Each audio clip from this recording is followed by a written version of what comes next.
and happy Monday. Here we go. Heading back to Saturday's job. I've got one little 8-inch stump to do. I'm gonna use the Lasky, and then I gotta blow the whole place off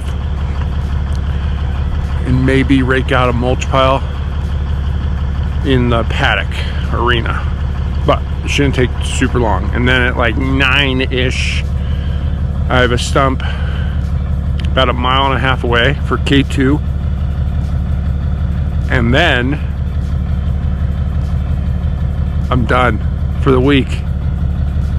I think I'm taking the 852 in for its 1750 hour service. I'm picking up some family at the airport.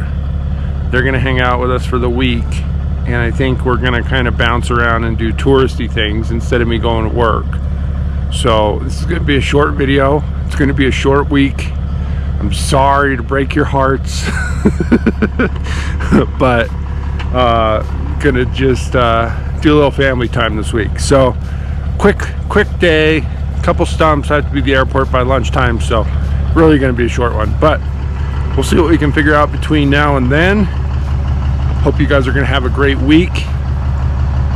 It's 40 degrees here. Snow is possible this Friday, Saturday. Small chance down here, small chance, but it's still a possibility. But it is going to get cold, like overnight, high 20s, low 30s. So I'll see you guys in a bit. Make it a great week.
Well, that's it. That's all. Machines dropped off. Lasky's parked. Trailers dropped. Have an awesome week. I'll see you guys Sunday. I have a skid steer job. I'm digging up a tree stump on Sunday and then backfilling with soil. And yeah, that'll be a little bit of excitement. So, I'll see you then. Have an awesome week. Be careful out there. Make lots of money. See you later.